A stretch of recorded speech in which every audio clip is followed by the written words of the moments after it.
Ford has just set a full-year recall record in the first half of 2025 alone, surpassing the previous industry record set by General Motors back in 2014. Let that sink in. We're only halfway through the year, and Ford has already recalled more vehicles than any manufacturer has in an entire year. The numbers are staggering and almost impossible to comprehend. 89 separate recalls in just 6 months. That's not a typo. 89 different safety issues deemed serious enough to require formal recalls. While other manufacturers struggle to improve quality, Ford seems to be working overtime to perfect the art of building vehicles that need to be fixed almost immediately after purchase. And the most baffling part? Their sales are actually increasing while their quality control completely collapses. But here's what most consumers don't realize. This unprecedented recall disaster isn't just a temporary quality control issue or bad luck.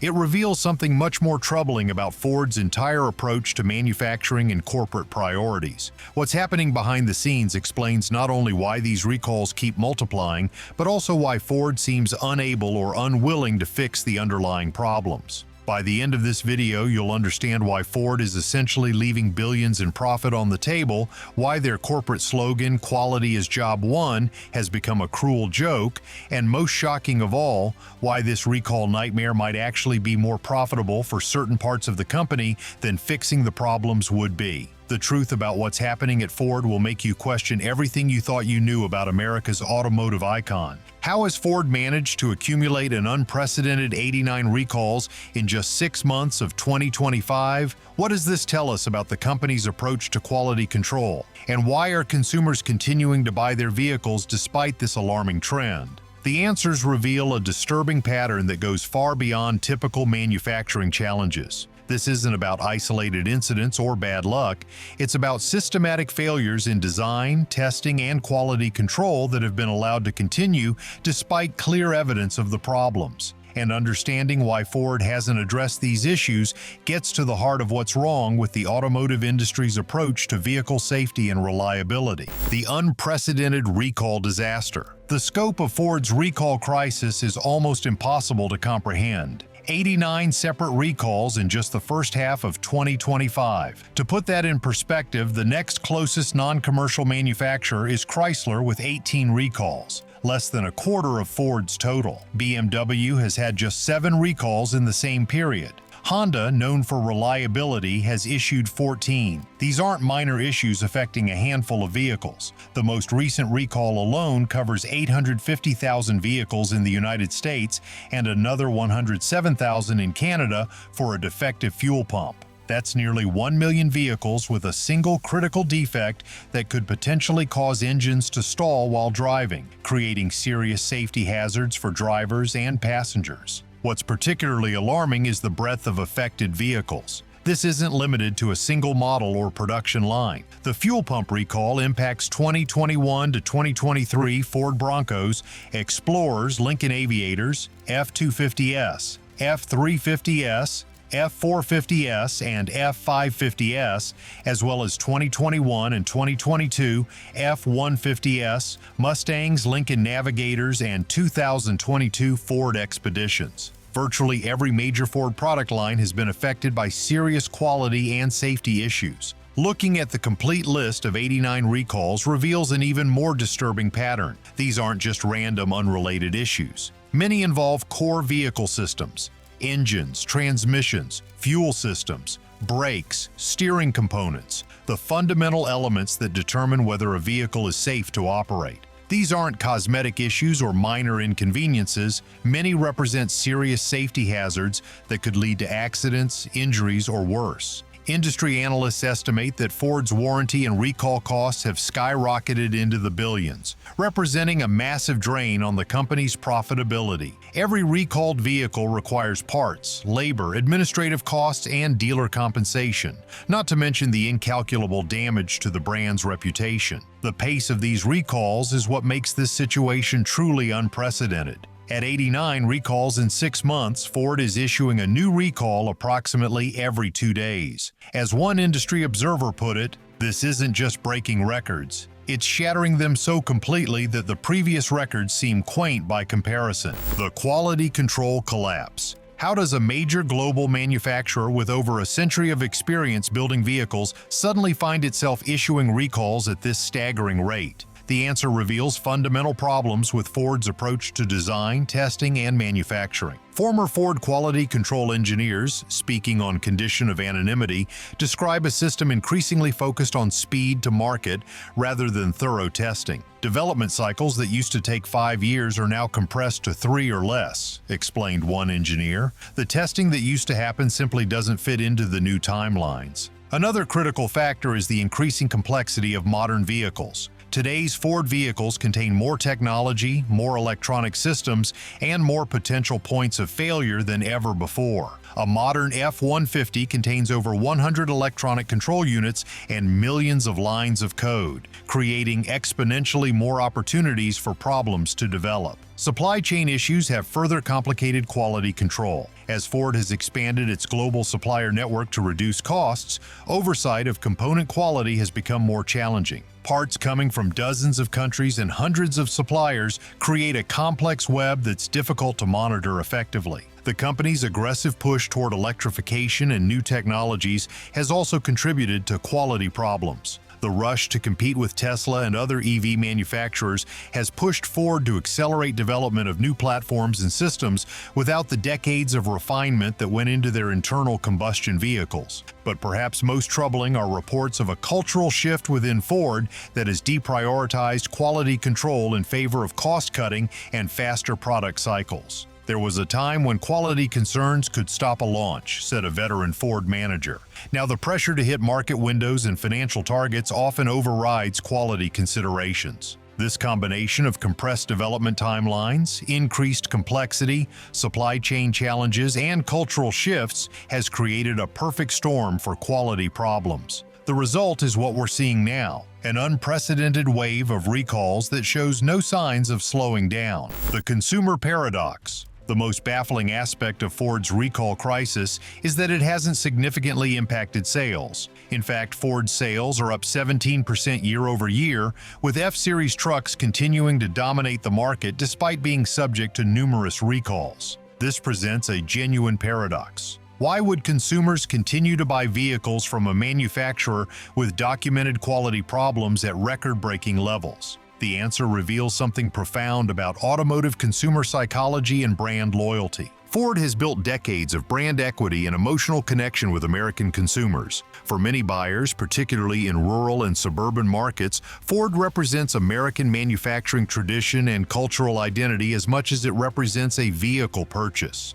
This emotional connection creates a powerful buffer against negative quality perceptions. Strategic marketing has also played a role. Ford has effectively positioned its recalls as evidence of their commitment to customer safety rather than indicators of poor quality. "We're addressing issues proactively" becomes the narrative rather than "we built vehicles with serious defects." Dealer incentives have helped mask the impact as well. With aggressive pricing, attractive financing offers, and high trade-in values, Ford has created financial incentives that sometimes outweigh quality concerns for price-sensitive consumers. Limited consumer awareness is another factor. Despite the staggering number of recalls, many consumers simply don't know the extent of Ford's quality problems. Individual recalls receive limited media coverage, and the cumulative pattern rarely makes headlines in mainstream news outlets. There's also a psychological factor at play: confirmation bias. Once consumers have committed to a brand or made a purchase,